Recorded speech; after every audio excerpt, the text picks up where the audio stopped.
reason to change up too heavily unless TSM forces them off champions. We heard what the analyst desk had to say. We'll see what the players think. We actually heard that, the coaches can listen in now, so there's a bit more instruction already given onto how to correct the wrongs and make them all right going into Game 2. This is where TSM tries to step back up.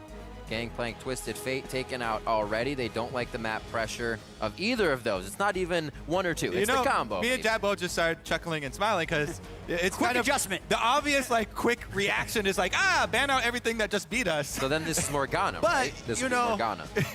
if that's actually the two strong really global influences that were really the problem for TSM and were allowing Cloud9 to make all these cross-map plays, then they target those two right off the bat. They're going to leave the Nidalee up as they talked about on the desk and try and maybe snag a first pick. Yeah. Cloud9 happy to call that bluff and say we'll just trade you then. Cloud9 probably will just go with the Kindred once again for Rush. Yeah, it's got to feel good having that result on a champion and then just being able to roll back into it. That'll feel very comfortable for him. We know that is a comfort pick as of last game. Cloud9 to answer back. A team that doesn't really show. The Nidalee actually hasn't been locked in, but we see Cloud9, one to take their time on their picks, one to never hover, never show, and try to really kind of play that mind game along with the rest of their flexing. Yeah, meanwhile, still a little bit of indecisiveness there for TSM, hovering Nidalee for about 25 seconds before locking it in. It's a really minor thing, but we do like to pick on it often because it gives Cloud9 so much more time. Right. And sensing that hesitation, Cloud9 quickly goes, Grom Kindred, back at you, TSM.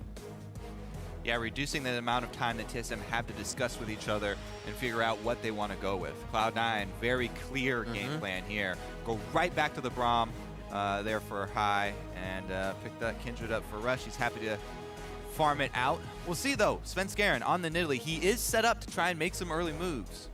Yeah. See if they pick some strong lanes. Whenever you have this, you definitely want to pick strong lanes with Nidalee. Try and get in there.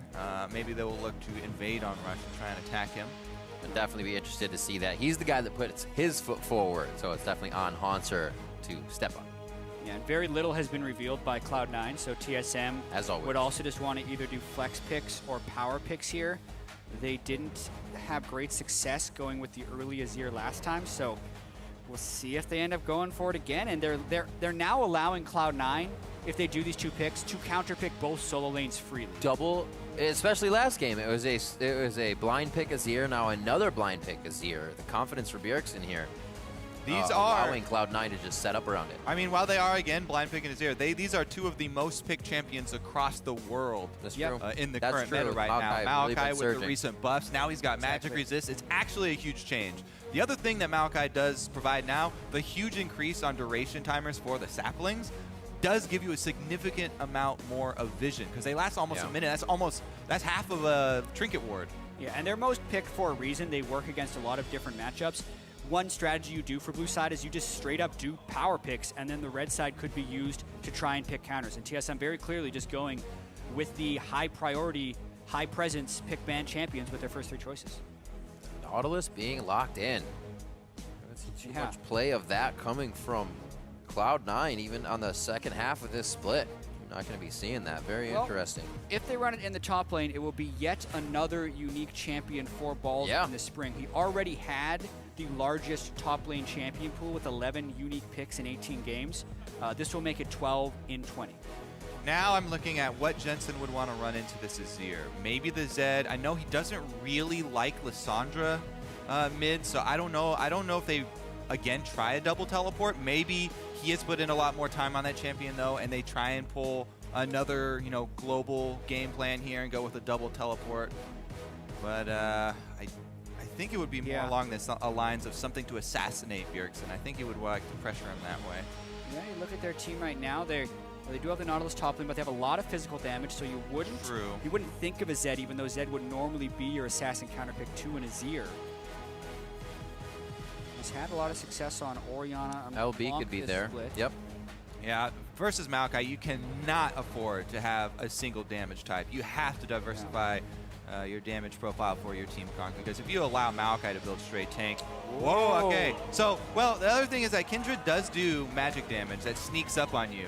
Yeah. They're going to still have to roll over this, though, because Maokai being allowed to build full armor tank is very scary. Here's the thing that I think Cloud9 is doing. They won last game in 25 minutes. So even though Haunter could How build, much armor can you buy in 20 minutes, buddy? You can't buy that much armor in 20 minutes, really. And also, Bjergsen doesn't like to itemize armor, neither does the Nidalee. There's a lot of things that will not be able to deal with the triple physical damage of Cloud9 very early in the game. And they're going to just have to work around Haunter's Maokai. Because that guy, if the game goes 45 minutes, will pretty much be unkillable. The thing is, it's so hard to work around a Maokai into an Azir, into a Janna. Like, there's a lot of peeling for the backline. So if your game plan is to work around that Maokai, then you get to the two new stops of the Soldier Wall and Monsoon from Janna. It's hard to even get back there and assassinate him. And bringing back a Maokai, it's like riding a bike. It's not exactly a highly mechanical champion to use. You might get a few max range twisted advances, but you're good to go. You got the Yellow Star from Janna, the tried and true of his old past. So these guys are definitely going back to a little bit of comfort, but still have a great comp. And again, coming through with a few blind pick things, feeling very confident in this best of series against Cloud9, who are now ahead 1 game. As the teams load in for round 2, keep updating those Twitter votes. Por favor, hashtag TSM win or hashtag C9 win. We'll get those tallied up once again as we get partially through the game. Like I said, maybe after the Mastery Keystones. Who knows? It's going to be a good game, and we'll probably be focused on that anyways. We're jumping onto the Rift for game 2. Now it's going to be TSM on the blue side and Cloud9 on the red side. We are on the Rift. And the other thing about choosing Zed as your assassin, while he's not going to take teleport, you do have the option of turning into a split pusher and trying to, again, draw TSM apart. You want to pull this TSM team apart because their battle lines are really strong. If they group up as a team and they have set Maokai front, backline and back, Janna protecting them, then it's hard to crack through that 5-on-5. But Cloud9's strategy is not to crack through the 5-on-5, it's to pull you apart across the map and pick you off. Exactly, and TSM's going to have to be very organized, decisive, and clean if they want to be able to force Cloud9 into team fights and shut down the split pushing opportunities. So while this isn't as punishing of a team composition for Cloud9, they don't have the Twisted Fate and Gangplank to punish overchases as heavily. They're still going to be able to attack from multiple different angles, and TSM would still have to do what they haven't been able to do in order to win this game. So Cloud9 differences this game, obviously not Twisted Fate mid, but also no teleport there. Kill pressure coming in from Jensen, and instead of the cleanse this time, Bjergsen wants to shut that down with exhaust, rightfully so. A lot of targets that could instantly pop him down. And it looks like we may actually get that swap start here. Yep, everybody got the exact same wards down. Pretty standard vision setting up the standard lane swap. And Svenskeren also gets down the traps. And I have to say, this needs to be Svenskeren's time to shine. They first pick the Very true. Nidalee, and then they power pick both their solo lanes, because sometimes the conventional wisdom with Nidalee is she has so much pressure early game that you can get away with whatever lanes you want, because the other team tries to get aggressive lanes, they immediately get punished by Nidalee. And that's what TSM need to do. They need to get through the early game to where Maokai's got his armor, they can set up their 5-on-5, and you're fighting over these neutral objectives where the TSM, as a group of 5, could just try and bully Cloud9 out. Haunter sneaking some experience in that brush. Dangerous move. We've seen it before. Does pay off here a little bit. I was kind of hoping to see him stay there for as long as possible. Impact special back from last year. Yep. Try and get that level 3. No deals. It's going to be Cloud9, 3 members on the top turret first. And that turret is nowhere near being reached in the bot lane just yet. A very slow push here by TSM onto that turret. Yeah, I actually really wish TSM would try and get a little bit more bold early game and get some defensive wards down so they could predict some of Cloud9's lane swaps a little bit better. Because I think Cloud9 absolutely wants the lane swap game. It creates a more open map, and that's where they're able to punish TSM. I think TSM's strengths would be in the standard lanes, so they can utilize Bjergsen's double-lift ability to get CS advantages over their opponents early. They just can't do that with these lane swaps. That's 2 of the highest CSD at 10 coming in from Bjergsen and double-lift. Something we figured coming in for this team, that they would still require a bit of resources, and the team's actually been able to allocate that. It's just getting it to a point where they get their core items and fight before the other team has been an issue lately. Yeah, I mean, when Jensen first came over here, one of the first things that he was actually criticized for was his ability to just CS in lane that's true. in regular matchups for people. But look at him now. He's 5 CS up on Bjergsen, doing just fine with the minion wave right on his side of the map. He can play safe as well, doesn't have to cheat to one side here. Doesn't have to really worry about the giant collapse that can happen in lane swap games if the other team gets really risky. Definitely come into his own, kind of knowing his brand, knowing what kind of a player he is. It changed from Incarnation solo queue to LCS stage for sure. There were a lot of plays being made, and it took a while for him to build back up to that, being able to have that confidence to make solo plays. Definitely a different stage when the criticism is coming from every angle. But he seems to shielded it off and has been doing very well this split. There's another reason Cloud9 is back on top. Yeah, and something kind of strange is happening here. TSM used all of their trinket wards into the blue side jungle of C9, and they saw Rush do that. It's not necessarily how many wards you place, it's what you do with that information. Cloud9 put one ward deep in the lane where Haunter is now walking up, and it's expired. So they really haven't done anything with that. But as soon as Svenskeren saw that Rush is on the other side of the map, you expect him to go kill Balls as Nautilus instant he pushes up. But he's killing Gromp right now. Like, I hope he goes for him soon, because this play has been a long time in the making. And they do have... They know that they the can jungler's not interrupt there. Balls' teleport if Balls just tries to teleport out as well. Monster can save his smash. He knows this is the fight. He's got to be baited in on this one. This is going to be first blood. Balls will be going down. It's going to take him a while, and the team's going to do what they can to add a bit more pressure. He almost takes out Haunter in the process. That's first blood, but with knowledge of the jungler top lane, they're going to go on to double lift, and that's going to be the assist and kills going over here to 3 members. Yellowstar is going to make it out alive with a nice Howling Gale, but it looks like they will lose that turret as well. Yeah, once again, it's about what you do with the information. Rush walks into a jungle that he knows is warded. Essentially, Balls puts him in position to be ganked. I don't like how far Balls was playing up, because that was a pretty obvious gank from Svenskeren. But then as soon as the gank was revealed, C9 boldly goes for a 3v2 dive, not dissuaded by the failed 5v3 dive they had last game, pulls off a kill onto double lift, and the denial on double lift will be greater than the denial on Balls, as long as Svenskeren can't turn this one around, but he's trying. Yeah, both kills did go to the junglers. Here we go, Spear lands. Hit him with it, cannot get the swipe down. Rush makes it out, there's the TP. Haunter's gonna not have the lockdown. He stopped it. Good call on that. Balls as well, stopped his teleport. Yeah, Balls is gonna need to head up to the top side, because there's a pretty big wave that Haunter's got building up here on the Maokai that's about to crash in there, and neither of them have teleport, so somebody should go up and catch that. This is what we said Haunter, or rather Svenskeren, sorry, needs to be doing, adding that pressure. This is the time to shine. You got the Nidalee first pick, you got to produce results. Sneaky being sneaky, and it looks like they do not like the pressure TSM is trying to put into the jungle. Who gets themselves in a sticky situation here, though? And it looks like they are going to have to back out. Cloud9, that is. Balls is going to lose a couple of CS up at that top turret as well, because he stayed mid with Jensen trying to pressure into the mid turret.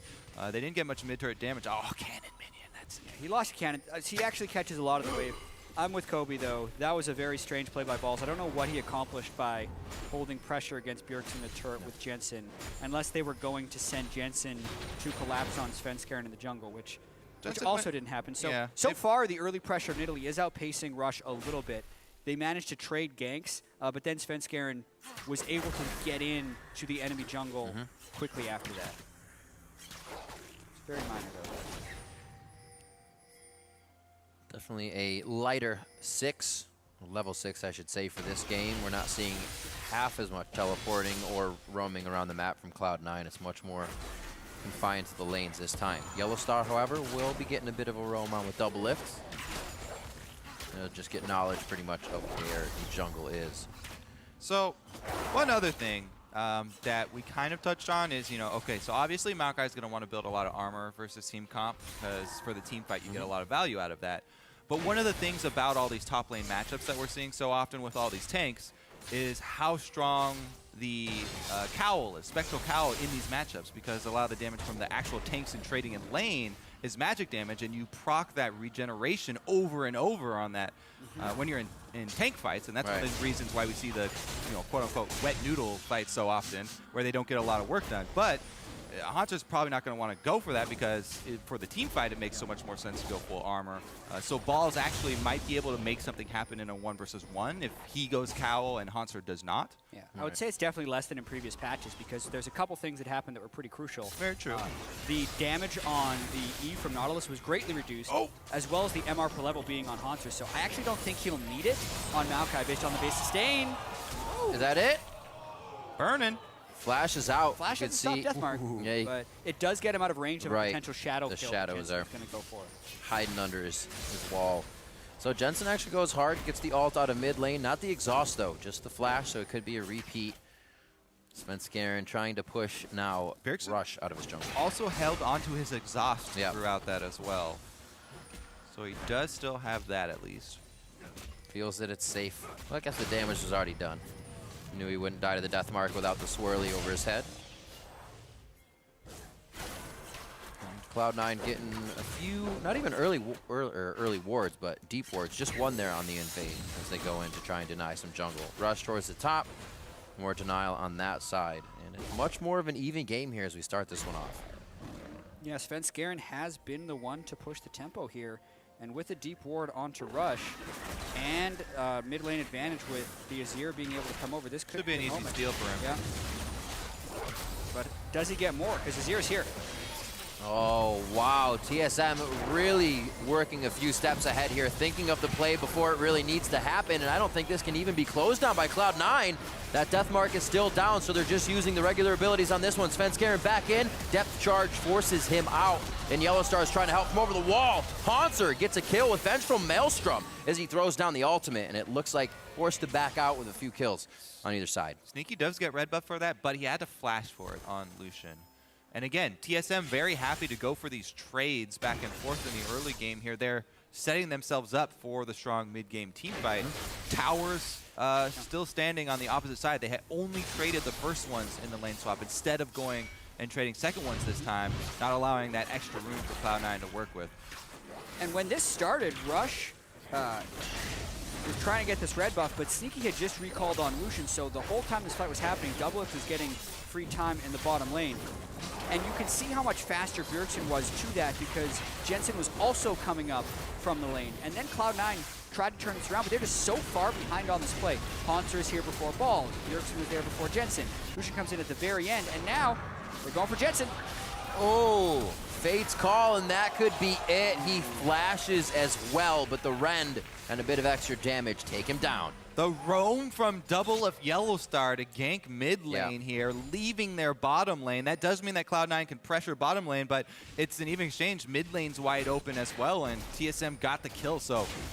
Yeah, I think it's a huge continuation of the play because Doublelift had shoved that bottom lane up so far that he was able to go missing without necessarily being detected. And the fact that Cloud9 has almost no wards on the map currently. But when they see someone, they respawn elsewhere. And they do get a turret, which gold-wise makes the trade beneficial. Until it gets traded for the top. In which case, it's still a kill. It's the continuation of the play. Don't worry, I wasn't going to say anything. All right, Haunter claims the top one. Gold for himself as well. They want more money onto this Maokai. He's already got 1 kill, assist, and the extra solo tower gold there. So he'll be ramping up. Pretty much all that money is going to go into his Sunfire and some extra armor. The clock is ticking here for Cloud9. Some extra little bit of Devour damage, though. That's 5 more on-hit magic damage. Yeah, he has 2 stacks of his Kindred passive as well, which isn't bad for 12 minutes, but they are not looking nearly as good as they did in Game 1. And TSM has cleaned up a lot of the stuff we talked about. They have Svenskeren on a jungler who is in a much better matchup, and we said this game was going to be on Sven. So far, he's been doing very well with the pressure advantage and making Cloud9 pay for it. He's just being everywhere right now in Jensen's hair, giving him trouble.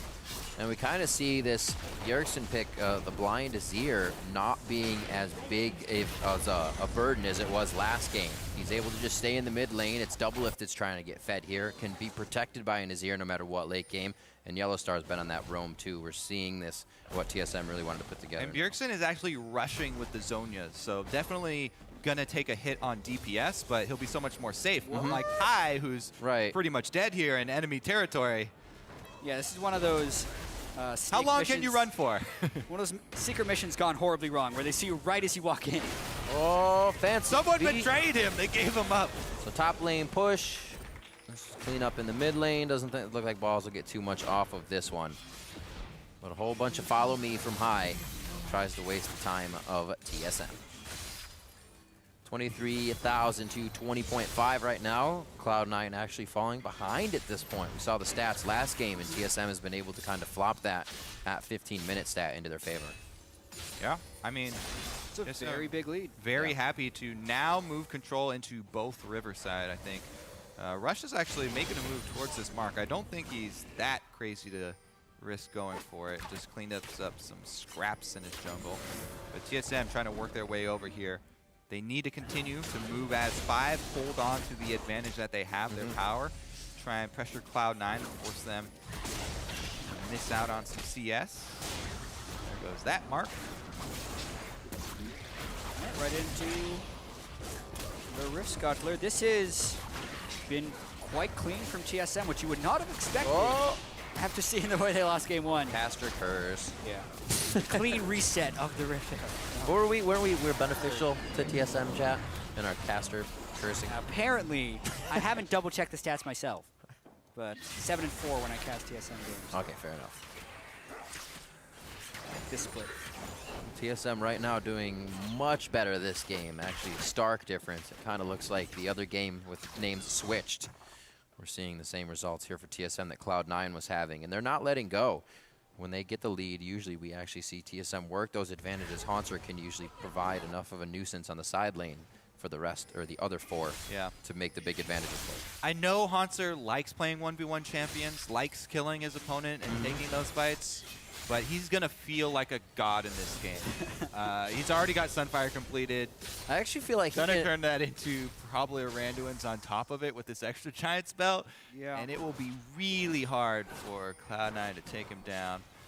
We'll see, though. Maybe some Cloud9 hold out until they get Dust Whispers. She's got decent mechanics in those fights. When you see him on a tanky Poppy and he can keep shoving, pushing, he's making right decisions. So he's on the Maokai, he's arcane or smashing and twisted advancing the right targets as well. It's good to have him in there for a long period of time.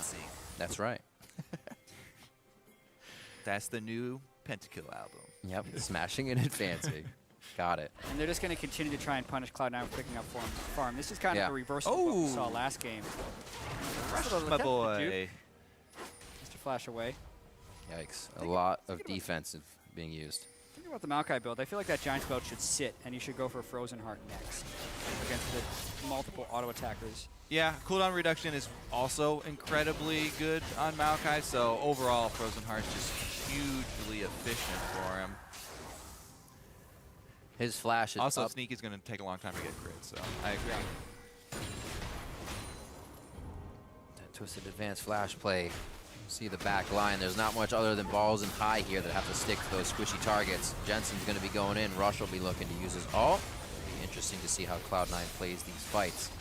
TSM, not so much backing up, but getting themselves full vision right across the outside of C9's base makes it so easy to go from lane to lane. Yeah, they don't have to force any crazy occurrences in this game. They don't want, unexpected things to happen. Yeah. When you are so confident in your team comp from draft phase, you just want to get to those late game team fights where you've built your items, you can play the strengths there, have Maokai on the front line. Bjergsen's got his Zhonya's completed. Doublelift has plenty of protection as long as he stands close to Yellow Star or Bjergsen. They both have ways to try and save him. I mean, even as Zed, who's really good at getting to the back line, through all of this, like Maokai just point and clicks on you once and you're trapped. You're bopped. Yeah. The only worry I'd see for Cloud9 here is they've had trouble closing out games in the last little bit. You could say that. Whereas Cloud9 has been very good at closing out games. So when Cloud9 had the big advantage in game 1, they closed the game up by 25 minutes. Whereas TSM's had this 3,000 gold lead for about the past 5 minutes. And it's still 3,000 gold. I mean, yeah, it is a double-edged sword, being confident in your team comp and safe and, relying on scaling. Whereas I feel like a lot of the games where TSM have actually lost with these early gold leads, thrown the games, have been in mistakes, like just mechanical mistakes within the team fights in the late game. Sometimes they get pulled across the map going for one objective, and then someone's not there on time for a team fight, yet they start the team fight anyway. So they will have to keep together, strengthen numbers. Yep. Although I have to also say, Cloud9's not the type of team that lets themselves get bled out. At some point in this game, like this would normally be if this was a TSM versus not Cloud9. I would think it's like a 15-minute game.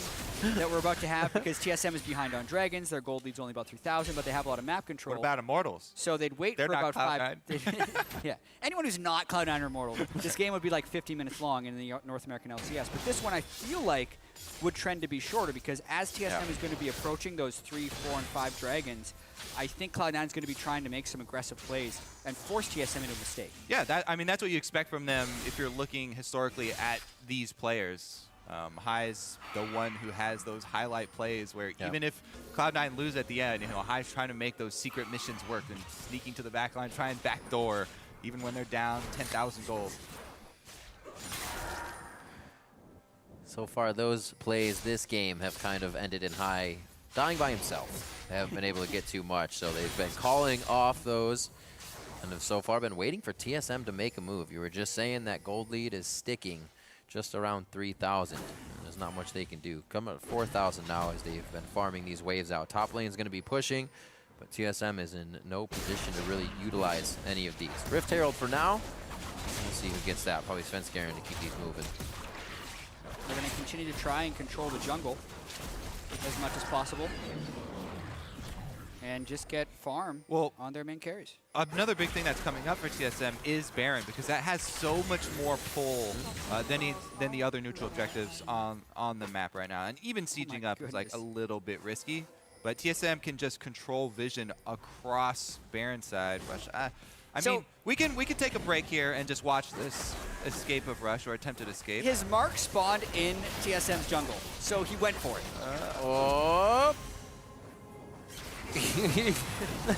There it is. Push That's the displacement right there. But yeah, earlier when I was saying I didn't think Rush would be crazy enough to go for the scuttle in the river, he actually went for the one. He's going to go for the TSM's jungle. That's going to hurt because now they have to defend this potentially 4v5 if Haunter teleports in. That's another reason why you don't expect Cloud9 games to be Cloud9 getting bled out. They get bored pretty quickly and just go for stuff like that. Oh, they're doing Rift Herald. Maybe I can just take this Raptor camp over here. Oh, wait. The worst part is his smite triggered the ward that he was on, and he knew he was dead. You just see it coming. He used too much to get out. He did use his flash. He actually thought he could make it out in the end. Unfortunately, did not. And we see Team Solomid working this game much, much better. It was actually quite worrying to see how fast Game 1 went in favor of Cloud9. Obviously not for Cloud9 fans, but for TSM to kind of right the wrongs this fast. A first pick, Nidalee from Svenskeren, who's actually been having trouble himself this season, showing quite strong here in the quarterfinals.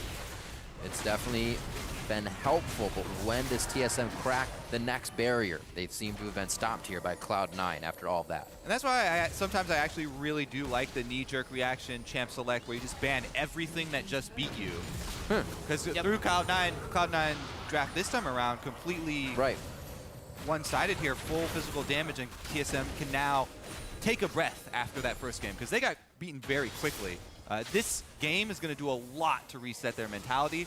You know, if you can go even it up like this in a 1-versus-1 where you feel like you had control the entire time and you felt confident for the last 20-plus minutes, then TSM are going to be very, very, in a much better mental state to go into Game 3 and continue this series.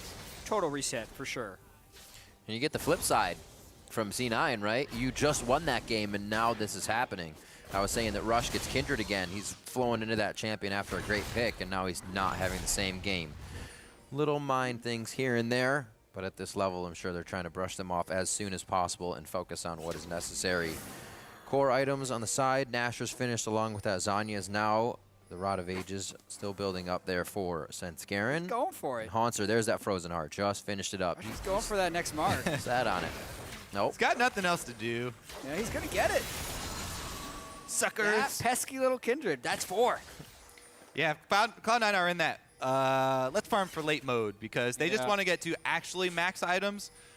By the end of the game, when everyone has 6 items and everyone's got their Last Whispers and armor penetrations, then it comes down to more about picking people off and being out of position for those team fights or big Baron steals and big plays. Cloud9 are more banking on big plays now than in a standard mid-game team fight here where that TSM are. Yeah, they're hoping for that 35-minute team fight where death timers are the largest difference from this season to last season, because if you lose a team fight 5 for 0, 4 for 1, Take them 35 off. minutes. You can potentially win the game clean Yeah. off of that one team fight. The other thing that you can always hope for is catching a straggler here. Maybe TSM get lazy while they're going for the stranglehold on the map, and they're spreading out trying to grab the gold on all areas of the map. Wow. Somebody's out of position. Maybe you can pick them off and snag something that way. This time though, it's actually Jensen who's going to have to pop Ghostblade because top lane is coming down as well. The duo's coming. Wow. Doesn't quite cut them off, but they get a significant amount of damage. Yeah, the Callisto. He's got an itchy trigger finger there with the face. Could have used that to potentially bait Baron with the vision control they Yep. have, especially with Callisto on the team 24 minutes in. I That thought is they'd it's the focus next a little bit more natural on that. move for them, but they're playing it real slow. Dragon is live. That's where Sven Skaren is directing his attention to. Yeah. Really great game from him. Every second he can, he's been trying to give Rush trouble. Just at the Gromp more than once. They were able to take the blue, which he is wearing right now from Cloud9. They will get theirs on Bjergsen, and TSM is definitely playing a game that's going to make Cloud9 think twice here about what they can bring into the next game. Doublelift playing very strong this one, as well as Yellow Star. They started things off early was with, along with Sven Skaren's roam. Since then, Cloud9 has not been able to repair. Yeah, you can't really repair. Just try and get more gold. Oh, there's that pick I was talking Oh, about. Maybe dear. they find a straggler. A lot of damage in return, though, so probably have to retreat after that. But any little bit of gold is good because it gets you closer to some armor penetration items. I think that Jensen's going to turn this Phage into Black Cleaver, actually, to try and shred for the whole team. Get off some of those AoE Zed swipes in the middle there. Any extra armor shred does help the squad. Right now, though, Hanser's in his god mode. Got full armor with Frozen Heart, Sunfire, and Ninja Tabi. Yep. And aside from that little whoopsie from Yellow Star, the rest of the TSM team is building very defensively very early on. Already, Rylai's coming through as the next item for Bjergsen on top of the Zonias, but... Oh boy, that's Sven Skaren. He buddy. seems to be still alive. Lamb's Spike goes down. Rush should be able to waltz out of this one. One last hit. Will not burn him down. He is fine there. It looks like Bjergsen actually is going to go down in this situation. The calling goes backwards. He flashes out. Sven Skaren goes down, however. Bjergsen's used both. Fate's Call comes in with the flash forward. And here's Ballsnout to go down. What is happening in this fight? That's what you Double kill for Hanser. 9-4, 26 minutes in. TSM just wipes down Cloud9. Where you're not supposed to recall. That's Back what to you team get fight. for living on the edge like that. Sometimes you fall off the edge. Oh dear, that's Hanser going to gets be... in there for the smash. Looks like it's going to be the Baron for TSM. I mean, that was kind of Cloud9 trying to take the game to TSM a little bit. They thought they'd see the fight. They got Bjergsen very low. They killed Sven Skaren. But they also were very low. And instead of just running away, they allow Hanser to flash double kill him. Yeah, TSM are happy to even sacrifice someone's life if it means that it'll force a team fight. Because they can just outstat Cloud9 so hard with Cloud9 being all armor. And anyway, look at this DPS from Bjergsen. Now, Rush wants to stay there for the heal, and then has to flash out at the end as both teleports come in. Bjergsen with the early Zonias completed as well that we talked about. And then he flashes right afterwards so the culling can't close him. And Rush is thinking he's going to get a recall here. But Hanser, High is actually the one. Reaction time High here. is the reason that he died. Hanser never even saw 2 for 1. Rush. 2 for 1 special. High is actually the one that just killed Rush. Yeah. Thanks, bud. Team captain. Team captain, don't recall here. It's dangerous. Dang. But I would have gotten away with it if you didn't. No, just don't recall there. You lured Hanser over. Big time control for TSM though now. 304 on the Azir. The unstoppable Hanser, who also has a QSS here, just in case Jensen tried to Black Cleaver 1v1 him. QSS that death mark away real quick. But Cloud9 again going for a fight because they see Maokai and Nidalee off to the side. Oh, that's an interesting, They got him. interesting call. Fate's Call on the depth charge, but they're still going to be in the same spot as you group together on that situation. And Cloud9 actually being pushed back here. Sven Skaren, solo front line on this guy until Hanser and Bjergsen get the soldiers up there, and they are still going hard on this. Nobody can even break Hanser right now. Bjergsen's running out of mana. This is going to be a tough fight to continue. Ball's now in range for all three, and they are just separating, picking and choosing, and surgically removing Cloud9 from the map. That's how strong it is to have this full armor Maokai versus this C9 squad. they got demolished without Haunter even being there. But once he got there, even though they were outnumbered, they still turn it around. Yeah, all carries were alive for Cloud9, and Haunter just did not care, walked straight into him. Oh, that is good Cloud9's pulling. relenting, though. Oh, dear. How you know when you've stayed too long? Oh, dear. Usually when you're dead. Sneaky. Usually when you're oh, wait a minute, I got him! Oh, he got him! You gotta be kidding me! Haunter flaunting the skills okay. and goes down valiantly. Tanky Maokai, Hey, we still got bud. some more action here. Huh? Yeah. Okay. Was that just his kills, or was that just the 2 kills shut down? Still, he gets good gold out of that. Oh, Haunter yeah. is a beast. 4-1-5. First death, picks up his Thorn Mail on top of the Quicksilver, and Yeah, still that'll hanging on do that it. Giant's belt. He knows what he needs, just stats. All right, so we're going to start at the very beginning of this one. Depth charge, Yellow Star That was weird. probably should have thrown himself backwards. He ends up dying. But at the same time, now the team fight crew is here. Svenskeren, The teamfight crew is Haunter. I think it's Haunter and Bjergsen, I right? mean, Bjergsen's Front the line, DPS, of course, best but- tank for the situation and best backline damage for the situation in Maokai and Azir. Also, we didn't even point out that Svenskeren escaped there. That was Yeah. ridiculous how he Nice. was able to hop back out after the Zonias of his own. But yeah, there it is. Haunter finally gets to fight. Yep. Fantastic. So helpful now that the ult follows Maokai. Your damage reduction goes with you. Level 16 himself. Oh, wow, yeah, 2 levels over balls now. Distortion boots as well, looking to make even more plays.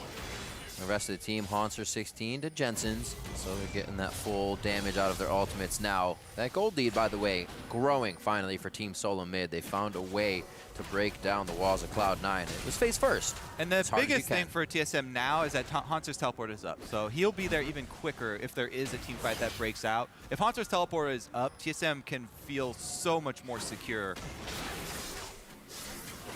They're also going to have a banner buddy somewhere. I don't think they've used it just yet, but 2 Zanyas, the banner in another lane. A lot of things on the plate now for Cloud9 to think about during these fights. Jensen kind of fronts, puts himself up front there. Glacial Fisher goes out, but it's not where the team really gets stopped. TSM can free fight this and kite it backwards. The health bars are not looking good for Team Solomid as Cloud9 engages once again. Rush dead on the outside there, high, about to go down. And now C9 has to turn tail and start to run towards the base. Haunter now with the initiation. He goes in and Svenskeren's more than happy to be his bash buddy. They're now onto balls. They're going to take him down. The turret will follow shortly after. I don't think Jensen wants to stand too close to the explosion. The same thing. Cloud9 can all in before Haunter's there and burst down double if they do it a second time here, but the teleport is up, he gets there in time, and they're able to clean up. Again, TSM are very happy to sacrifice someone, literally anyone on the team, if it means that it's going to force a team fight with Haunter in the middle. As long as Bjergsen or Doublelift stays up and there's some DPS on the back line behind Haunter's tanking, TSM are happy to take that. Yeah, it's just so hard for Zed to team fight against this team that TSM's put together. I mean, Bjergsen is 616 on Azir with Azonias. Like, he puts out so much DPS throughout a team fight, and plus he has the added safety of the active. Yeah, I mean, this Cloud9 was just trying to take advantage of the channel time of teleport. So they had 4 or 5 seconds without Haunter in the fight, but they were not able to clean enough of the damage dealers. They did kill Doublelift, but Bjergsen still at the back of the fight with half health. And like once Haunter is here, Jensen can't get close to him because that would just open him up to getting killed by Azir, and Haunter can literally just walk into the turret and the rest of Cloud9. So very easy for them to. And he'll back up the full while he's taking turret damage. Like, he had less life before he was tanking the turret than he had after he was tanking the turret because of the passive heal on the auto. I mean, it's another one of those reasons you pick Maokai with Azir, because what you'd want from Cloud9 is like a last pick against a Maokai. We want the highest damage possible magic damage mage. Oh, it's Azir. But TSM already had him in the draft phase, so Cloud9 had gone for the very early 25-minute snowball game, and they fell behind early, and now they have to play desperately. Yeah, I mean, it was no secret. TSM are drafting at the strongest team fight comp that they can get. Yeah.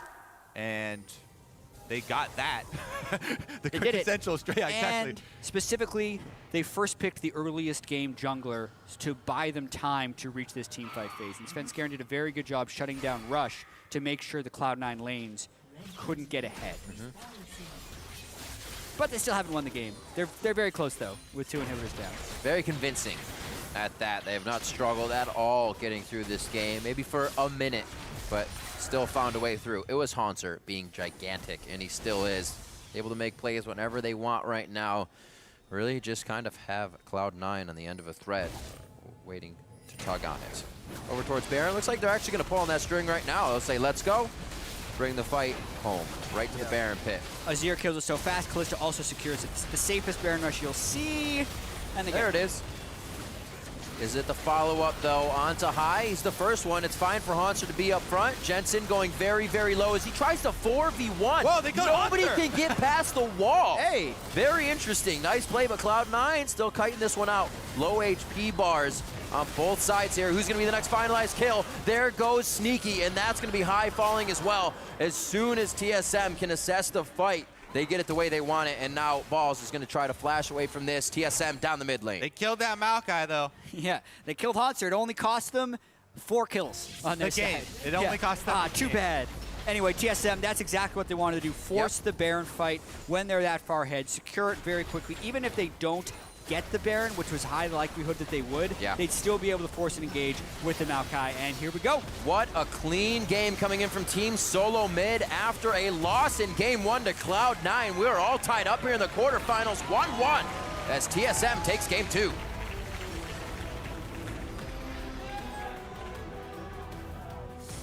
So this is what people were talking about when they said this series was going to be closer than you expected, because we didn't expect the series to be close after Cloud9 crushed the first game. But they swapped back the sides. They very quickly pivoted off their pick and ban strategy. They used the blue side first pick advantage to get Nidalee, and then they also played in a much cleaner fashion. Rush, why you win first game? Yeah. That he jinxed himself there. Jinxed himself. Why do you say that now? Well, a very strong play by TSM, and they kind of stuck with their guns in going through picks and bans. I mean, it's kind of funny, and we're like poking fun at Rush, right? But Rush actually had a bad game. Svenskeren had a really good game. Absolutely. I he did. mean,